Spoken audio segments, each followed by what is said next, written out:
दोस्तों, आज हम आपको बताएंगे क्षेत्रफल में जो हमने आपको फार्मूले बताए थे और जो जो हमने चतुर्भुज त्रिभुज और वृत्त के बारे में बताया था, तो हम उसको न्यूमेरिकल बता रहे हैं। उसके पहला क्वेश्चन है, आपको दिख रहा होगा यहाँ पे, यदि किसी आयताकार भूखंड की लंबाई और चौड़ाई में क्रमशः 50% और 20% की वृद्धि कर दी जाए तो इसका क्षेत्रफल कितने गुना बढ़ जाएगा। तो जो इसका क्षेत्रफल है कितने गुना बढ़ जाएगा।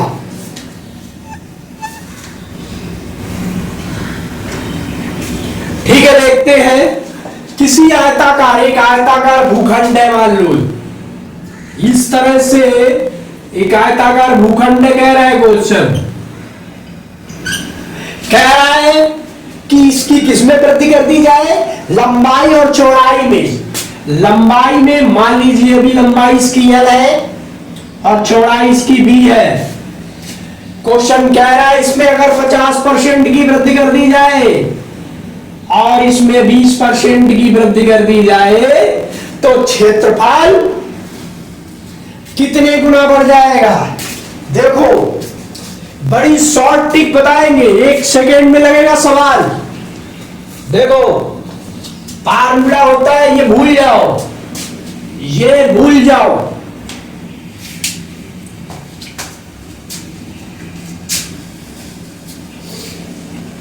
हम मानते हैं A बराबर है 50% और B बराबर है 20%। फार्मूला होता है,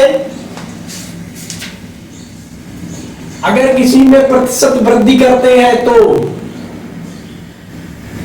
A plus minus B plus minus A गुणे B अपान 100।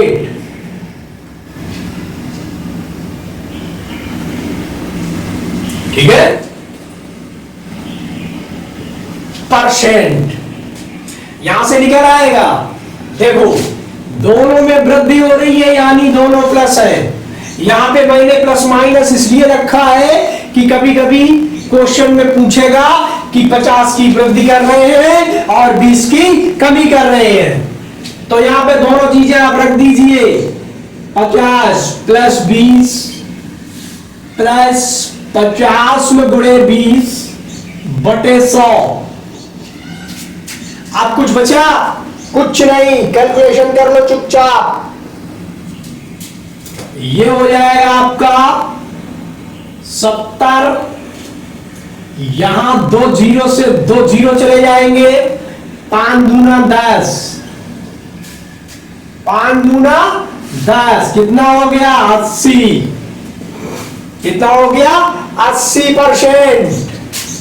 यहां पे परसेंट लगा था तो ये हो गया हमारा 80% की वृद्धि कर दी जाए तो अगर 50% की वृद्धि करते हैं चौड़ाई लंबाई में और 20% की वृद्धि करते हैं चौड़ाई में तो यहां पे क्षेत्रफल में 80% की वृद्धि हो जाएगी। ठीक है, हाँ, आंसर मिलाना है, आंसर मिला लो। परसेंट है, बटे कर लो 80 बटे 100, काट पीट कर लो। 4 दूनी 8, 5 दूना 10, 4 बटे 5 आ गया। क्या आ गया? 4 बटे 5 आ गया। हमारा ऑप्शन नंबर सी बिल्कुल सही है।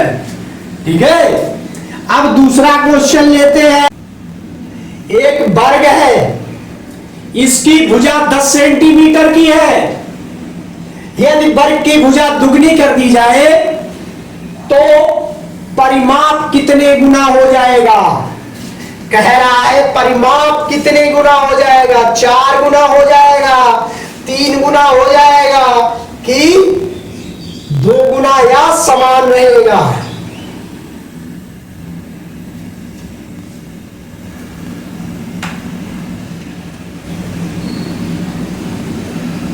देखो, कह रहा है वर्ग की भुजा कितनी है, 10 सेंटीमीटर की है। आपको पता है कि वर्ग में क्या होता है, वर्ग के होता है कि वर्ग की चारों भुजाएं बराबर होते अगर हम माने एक 10 है तो चारों 10 होंगी। ये बात समझ गए? हमने बताया था वर्ग का परिमाप, तो वर्ग का परिमाप होता है 4 में गुणे भुजा। तो यहां पे परिमाप तो 40 सेंटीमीटर आ गया हमारा। अब क्वेश्चन क्या कह रहा है? यदि वर्ग की भुजा दुगनी कर दी जाए तो परिमाप कितने गुना हो जाएगा? तो मान लीजिए हमने इस वर्ग की भुजा 2 गुना कर दिया, तो 2 गुना का मतलब पहले 10 थी, अब 2 गुना कर दिया तो 2 का गुणा कर दिया ना, 20 हो गई।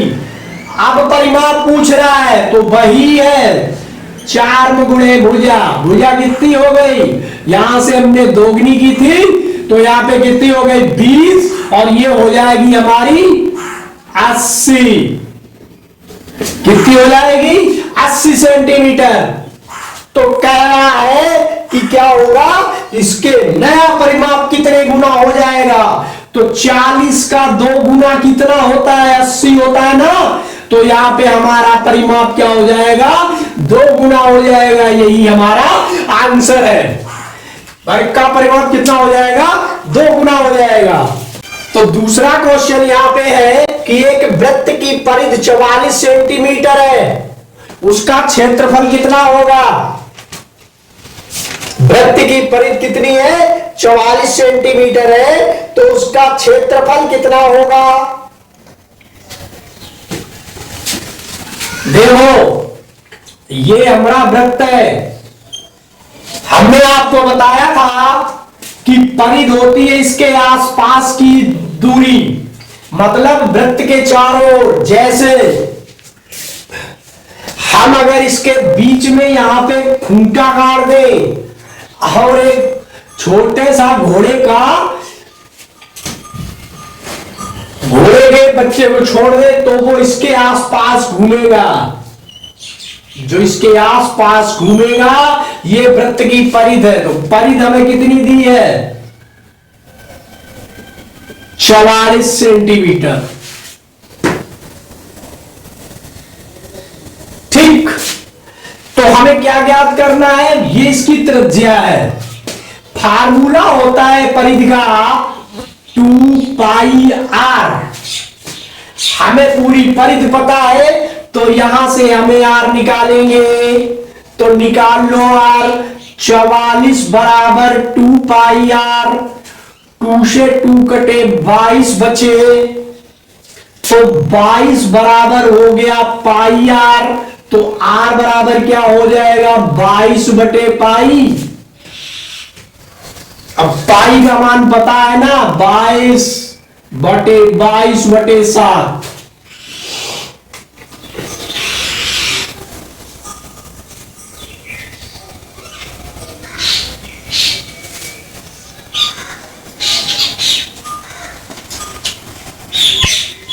तो यहां से क्या निकला हमारा?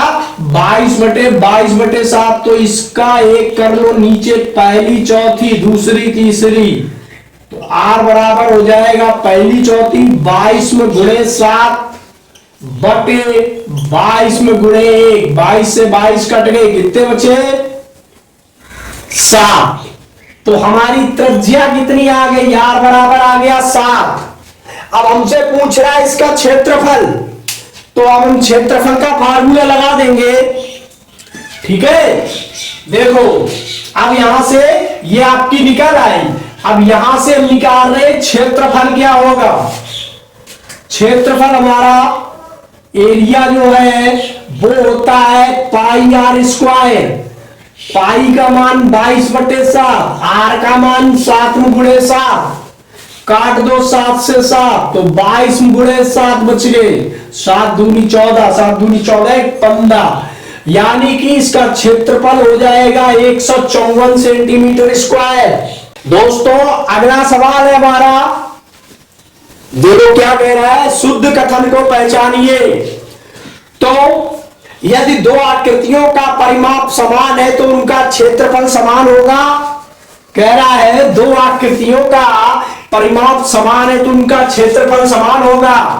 दूसरी बात कह रहा है परिमाप और क्षेत्रफल का मात्रक समान होता है। ठीक है, हमने आपको ये सब बताया है। तीसरी बात कह रहा है किसी आकृति का उसके परिमाप का निर्धारण करता है। कोई भी आकृति होती है वो उसका परिमाप निर्धारण करता है। और चौथा प्रश्न, चौथा ऑप्शन कह रहा है यदि दो आकृतियों का क्षेत्रफल समान है तो उनका परिमाप समान होगा। देखो भाई, पहले ऑप्शन से देखो कि यदि दो आकृतियों का परिमाप समान है तो उनका क्षेत्रफल समान होगा। अगर दो आकृतियों का परिमाप समान है तो उनका क्षेत्रफल समान होगा, ऐसा नहीं है। ठीक, एक क्वेश्चन ऑप्शन नंबर 1 कट गया। ऑप्शन नंबर दूसरा कह रहा है परिमाप और क्षेत्रफल का मात्रक समान होता है। नहीं, परिमाप और क्षेत्रफल का मात्रक नहीं समान होता है। परिमाप क्या होता है? आसपास का क्षेत्रफल होता है जो हम उसे जोड़ते हैं, और क्षेत्रफल उसी परिमाप के अंदर का हिस्सा होता है। तो ये चारों तरफ इसके जो वहां पर दिख रहा है यहाँ पे, ये परिमाप है, और जो डैश का भाग है वो आपका क्षेत्रफल है। क्षेत्रफल का मात्रक मीटर स्क्वायर होता है या सेंटीमीटर स्क्वायर होता है।